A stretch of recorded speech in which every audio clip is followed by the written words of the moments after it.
After doing research in molecular biology for about 6 years up at UC Santa Cruz and getting reprimanded more than a few times for spending more time trying to instruct undergraduates than I was progressing my thesis research, I decided to go ahead and change career paths and teach biology in an secondary education setting.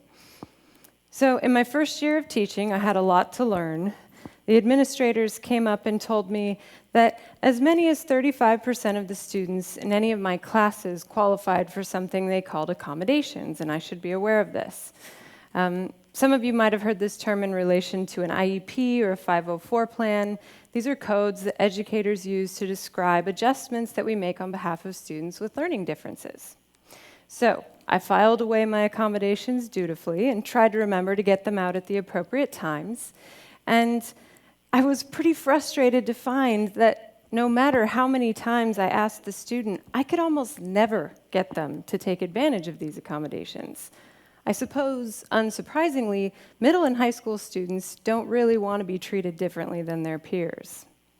So flash forward a couple of years, and now I find myself in the position of writing and facilitating these accommodations. I'm reading neuropsychological evaluations that are anywhere from 2 to 40 pages in length, measuring everything from a student's dexterity to their processing speed. It's like getting a student decoded. I was actually really sad to see that there were a few students at my school that were scoring in the lowest percentiles in multiple areas.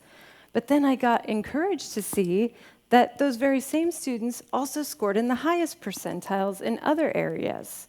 It was clear to me after reading these reports that every single student I had something to offer, but I needed to figure out how to support them properly.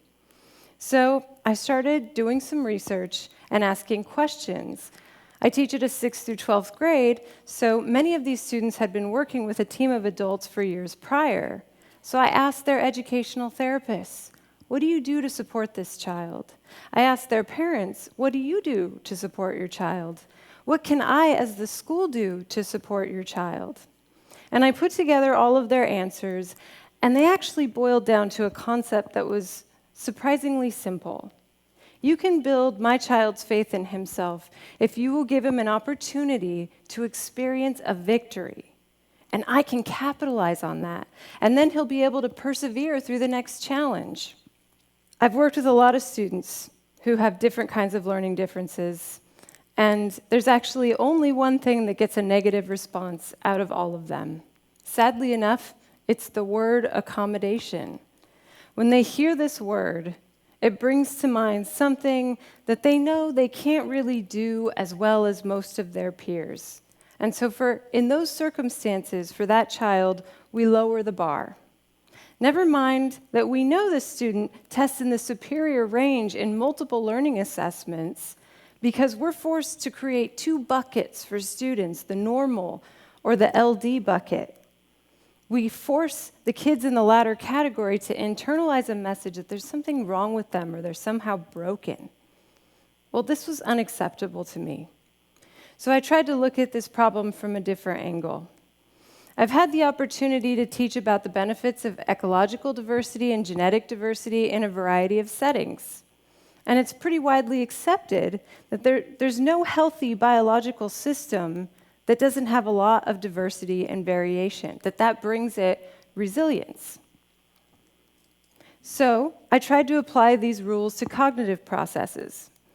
The great thing about modern American education is we're moving in the direction of inquiry-driven education and away from content standards. So what that leaves us with is measuring how a student approaches a problem.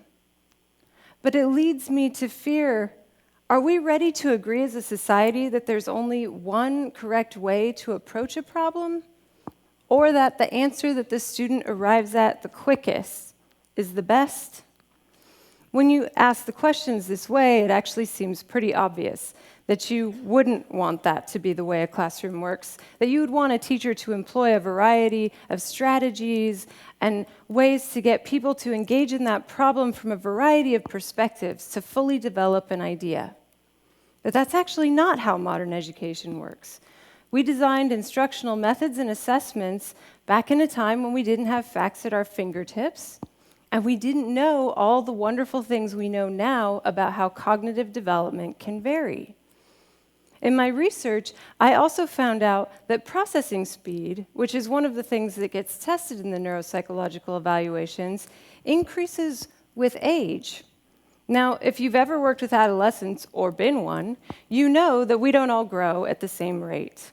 Therefore, it would follow that my brain wouldn't speed up at the same rate as another child's either.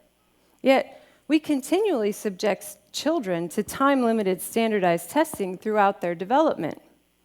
Now, you would be angry at me if I told you the only way for your daughter to get an A in my class is if she can reach the highest shelf in this cabinet.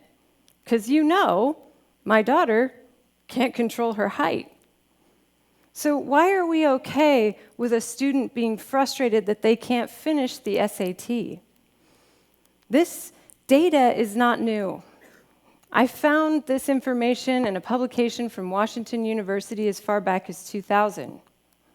Yet, the most statistically relevant standardized test that we use in this country, the highest stakes test, the SAT, is written so that more than 20% of the students who take it can't even finish, much less finish thoughtfully. When you punish a student for something that they can't control, you give them the message that there's no point in trying. When they internalize that message, we lose them. If I could give a neuropsychological evaluation to every kid in the education system, imagine the power we could give our teachers and our students to understand how they learn, to individualize their education. We wouldn't need a bucket for LD or a bucket for normal. We could all be part of a diverse spectrum of learners, as we are, and we would all have access to our personalized learning strategies.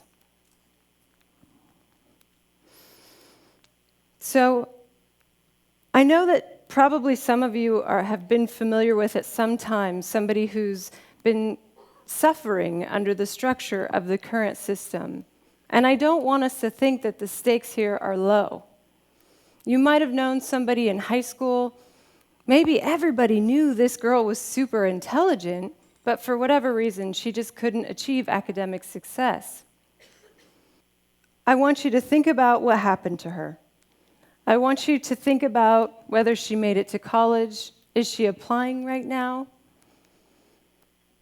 Is she going to go on to the next step in her education? How does she feel about herself? We have perfectly intelligent, homeless citizens in our midst. Some of them might be addicted to chemicals that they ingested only to deal with the pain of the repeated experience of failure. I'm here to tell you, there's no need for us to be okay with letting people experience nothing but failure. We can give them an experience of success, but we have to have the courage to be able to define success differently. We have to be willing to assess our children differently than we were assessed. It doesn't work.